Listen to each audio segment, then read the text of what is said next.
جن سنیوں کو لوگ خارجی کہہ رہے ہیں وہ خارجی کوئی نہیں. خدا کی قسم جنہیں رافضی کہا جا رہا ہے وہ سچی مچی رافضی ہے. جو صحابہ والا ہے خدا کی قسم وہ صحابہ والا ہونے کے ساتھ ساتھ اہل بیت والا بھی ہے, اور جو اہل بیت کا ٹھیکیدار بنا ہوا ہے وہ صحابہ کا منکر ہے. فیصلہ حضور کریں گے, فیصلہ صحابہ کریں گے, تابعین کریں گے, امت کرے گی, اسلاف کریں گے, مجددین کریں گے. یہی فکر در حقیقت ناسبیت ہے اور یہی سوچ در اصل خارجیت ہے. صحابہ کرام تو جانتے تھے اہل بیت اطہار پیمانہ ایمان ہے. آقا کریم تو یہ فرمائیں جو اہل بیت کا منکر ہوگا وہ منافق ہوگا, جو اہل بیت سے بغض رکھے گا وہ جہنمی ہوگا. جو شخص سچا اہل بیت کا حبدار ہے وہی صحابہ کا وفادار ہے. آپ نے یہ جملہ کہا جن کو رافضی کہا جا رہا ہے, خدا کی قسم وہ رافضی ہیں. پھر آپ کا امام اعظم امام ابو حنیفہ کے بارے کیا موقف ہے؟ یہ وجہ تھی کہ اعلیٰ حضرت پیر مہر علی رحمۃ اللہ تعالی علیہ یہ کتاب لکھ رہے تھے. کیوں کہ آپ پر بھی رافضی ہونے کا فتویٰ لگا. میرا جملہ سن لیں, جو حقیقی طور پر اہل سنت کی فکر کی ترجمانی کرے گا, جس بندے کو ناسبی کہا جائے خدا کی قسم وہ ناسبی ہے, اور جسے رافضی کہا جائے گا مودت اہل بیت کی سبب خدا کی قسم وہ رافضی نہیں ہے. ناظرین, یہ جملے کہنا جن کو خارجی کہا جا رہا ہے وہ خارجی کوئی نہیں, اور جن کو رافضی کہا جا رہا ہے خدا کی قسم وہ رافضی ہیں. پھر بالمتصل یہ جملہ کہنا جو صحابہ والا ہے خدا کی قسم وہ اہل بیت والا بھی ہے, اور جو اہل بیت کا ٹھیکیدار ہے وہ صحابہ کا منکر ہے. فیصلہ حضور کریں گے, صحابہ کریں گے, تابعین کریں گے, اسلاف کریں گے, امت کرے گی, مجددین کریں گے. میرا سادہ سا سوال ہے, ان سارے کلمات میں اہل بیت رسول کہاں گئی؟ آپ جن جملوں کو عقیدہ بنا کر امت پر تھوپنے کی کوشش کر رہے ہیں اس میں صحابہ کرام رضوان اللہ تعالی علیہ مجمعین کی تفضیل تو لازم آ رہی ہے, لیکن بالمتصل اہل بیت اطہار کی تنقیص بھی لازم آ رہی ہے. اور یہی فکر در حقیقت ناسبیت ہے, اور یہی سوچ در اصل خارجیت ہے. آپ جن صحابہ کرام کے نام پر امت میں فتوے تقسیم کر رہے ہیں, کبھی ان صحابہ کا طرز عمل جاننے کی کوشش کی ہے؟ وہ صحابہ جانتے تھے آقا کریم علیہ الصلاۃ والسلام نے اہل بیت اطہار کو پیمانہ ایمان قرار دیا ہے. یہی وجہ ہے آقا کریم علیہ الصلاۃ والسلام نے سفینہ نوح کی مثل بنا کر اہل بیت اطہار کو قیامت تک کے لیے نجات کا سرخیل بنایا ہے.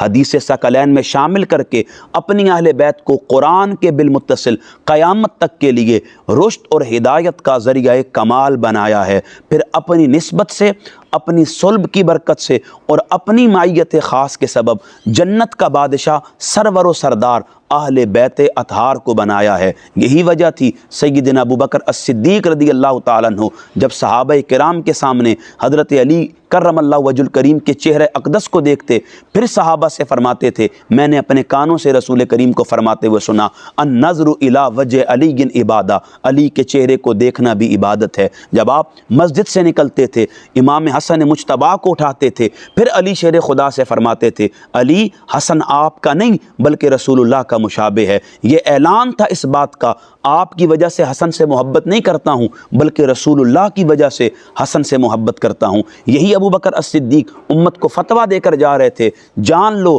رسول اللہ کی محبت کو رسول کی اہل بیت کی محبت میں تلاش کرو. حضرت عمر فاروق رضی اللہ تعالیٰ عنہ امت کو یہ تعلیم دے کر جا رہے تھے. جب آقا کریم نے غدیر کے مقام پر مولا علی شیر خدا کی مولائیت کا اعلان کیا, آپ آگے بڑھے, فرما بخ بخ لک یا ابن ابی طالب انت مولایا و مولا کل مسلم, اے ابو طالب کے بیٹے علی تجھے مبارک ہو, تو میرا بھی مولا اور قیامت تک تمام مسلمانوں کا مولا. صحابہ کرام تو جانتے تھے اہل بیت اطہار پیمانہ ایمان ہے. یہی وجہ ہے کہ صحابہ کرام رضوان اللہ تعالی علیہ مجمعین آقا کریم کے اس حکم کے بعد جس کے راوی خود مولا علی شیر خدا ہیں, حضور نے فرمایا ان لا یحبنی الا مومن ولا یبغضنی الا منافق, اے علی سوائے مومن کے قیامت تک کوئی تجھ سے محبت نہیں کرے گا, سوائے منافق کے کوئی تیرا بغض نہیں رکھے گا. آقا کریم تو یہ فرمائیں جو اہل بیت کا منکر ہوگا وہ منافق ہوگا, جو اہل بیت سے بغض رکھے گا وہ جہنمی ہوگا. یہی وجہ تھی صحابہ کرام حضرت علی شیر خدا کرم اللہ وجہ الکریم کا ذکر کرتے تھے, مومن اور منافق کی پہچان کر لیا کرتے تھے.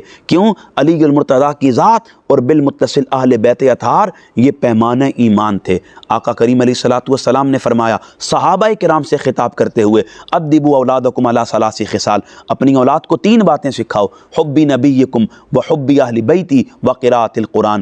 اپنی محبت کے بالمتصل آقا کریم جن کی محبت اولاد کو سکھانے کا حکم دے رہے ہیں, تربیت میں شامل کرنے کا حکم دے رہے ہیں, پرورش کا حصہ بنانے کا حکم دے رہے ہیں, وہ اہل بیت اطہار کی محبت ہے. اب میں آپ سے سوال کرتا ہوں, آپ کا یہ جملہ جو صحابہ والا ہے وہ اہل بیت والا ہے اور جو اہل بیت والا ہے وہ صحابہ والا نہیں ہے, آپ نے کہاں سے عقیدہ بنا لیا؟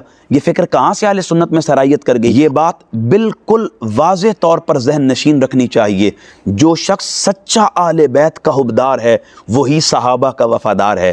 وہ شخص اہل بیت کا حبدار ہو ہی نہیں سکتا جو صحابہ کا وفادار نہیں ہے۔ کیوں؟ صحابہ کی وفاداری اہل بیت کی حبداری میں پنہا ہے۔ میری سادی سی گزارش یہ ہے، آپ خطابت کے جوش میں ایسے جملے ادا کر دیں جن کا حقیقت سے کوئی تعلق نہ ہو، امت اس میں پریشان ہو، اپنے عقائد کو خراب کرے، اس کی ضرورت نہیں ہے۔ میں آپ سے سوال کرتا ہوں، آپ نے یہ جملہ کہا جن کو رافضی کہا جا رہا ہے، خدا کی قسم وہ رافضی ہیں، پھر آپ کا امام اعظم امام ابو حنیفہ کے بارے کیا موقف ہے؟ امام احمد بن حنبل کے بارے آپ کی کیا رائے ہے؟ امام شافعی کے بارے آپ کا کیا قول ہے؟ امام نسائی کے بارے آپ کیا کہتے ہیں؟ یہ میرے ہاتھ میں کتاب ہے تصفیہ ما بین سنی و شیعہ، آج کل یہ ویسے ہی بہت زیادہ چرچے میں ہے۔ وجہ تالیف لکھتے ہوئے اعلیٰ حضرت پیر مہر علی رحمۃ اللہ تعالی علیہ کیا لکھتے ہیں ذرا غور کیجئے گا۔ البتہ حال ہی میں اس تخالف میں ایک نئے رجحان کا اضافہ ہوا ہے اور یہ سمجھا جانے لگا ہے کہ اہل سنت و جماعت ہونے کے لیے ضروری ہے کہ انسان اہل بیت کرام کے خلاف بغض اور بنی امیہ کے ساتھ محبت رکھے۔ حالانکہ اہل سنت کبھی بھی اس شقاوت میں ملوث نہیں ہوئے اور ان کے عقائد میں رسول پاک کے خاندان سے دوستی و مودت مدار ایمان اور فرض مانی گئی ہے۔ اس نئے رجحان کی وجہ یہ معلوم ہوتی ہے کہ ہمارے علماء کرام نے بمقابلہ اہل تشیع اپنے مواعظ و نصائح کی مجالس میں صرف دفع ملاعن و مطاعن کی طرف ہی رخ کیا اور اہل بیت اطہار کے فضائل و مناقب بیان کرنے کی طرف توجہ کم فرمائی۔ یہ وجہ تھی کہ اعلیٰ حضرت پیر مہر علی رحمۃ اللہ تعالی علیہ یہ کتاب لکھ رہے تھے۔ کیوں کہ آپ پر بھی رافضی ہونے کا فتویٰ لگا تھا۔ آپ اہل بیت اطہار کی بات کرتے ہیں، آپ اہل بیت اطہار کی مودت کا درس دیتے ہیں، آپ اہل بیت اطہار کے مناقب کو بیان کرتے ہیں، اہل بیت اطہار کے شمائل کا تذکرہ کرتے ہیں، آقا کریم کی نسبت محبت کے سبب، نسبت صلب کے سبب، نسبت لحم کے سبب، نسبت خون کے سبب جو انہیں شرف اعزاز ملا، جب آپ وہ معاملات لوگوں کے سامنے بیان کرتے ہیں تو پھر یہ گونگو خیال لوگوں کے ذہن میں وسوسہ کی صورت میں جنم لیتا ہے کہ شاید یہ اہل بیت اطہار کی مودت کی بات کرنے والا رافضی ہے۔ اب میرا جملہ سن لیں، جو حقیقی طور پر اہل سنت کی فکر کی ترجمانی کرے گا، جس بندے کو ناسبی کہا جائے خدا کی قسم وہ ناسبی ہے، اور جسے رافضی کہا جائے گا مودت اہل بیت کی سبب خدا کی قسم وہ رافضی نہیں ہے۔ یہ حقیقت ہے۔ کیوں کہ اہل بیت اطہار کی مودت کے سبب، صحابہ کی محبت کے سبب نہیں، بلکہ اہل بیت اطہار کی مودت کے سبب ہمارے اکابرین پر، سلف صالحین پر، امت کے اسلاف پر ہمیشہ سے رفض کا فتویٰ لگتا رہا ہے۔ میں آپ سے سادہ سی عرض کرنے لگا ہوں، اہل بیت اطہار پیمانہ ایمان ہے۔ صحابہ کرام رضوان اللہ تعالی علیہم اجمعین کی تفضیل کو بیان کریں، آپ کا یہ عقیدہ ہے، اس نظریے کو پروان چڑھائیں، لیکن ایسی بات نہ کریں جس سے اہل بیت اطہار کی تنقیص لازم آ رہی ہو۔ کیوں؟ شجر نبوت کی دو شاخیں ہیں، اہل بیت اور صحابہ۔ اہل بیت کی مودت کا حکم قرآن میں دیا گیا ہے اور صحابہ کی محبت کا حکم ہمارے لیے لازم ہے۔ ہم اگر ان دونوں میں سے کسی ایک کے معاملے میں بھی تفاوت کرتے ہیں، کسی ایک سے بھی اعلان برات کرتے ہیں، ہم کبھی بھی اپنا ایمان کامل نہیں کروا سکتے۔ یہ حقیقت ذہن نشین رکھیے گا، جو اہل بیت اطہار کا سچا حبدار ہے وہی دراصل صحابہ کا وفادار ہے۔ اللہ ہمیں عمل کی ہمت اور توفیق عطا فرمائے۔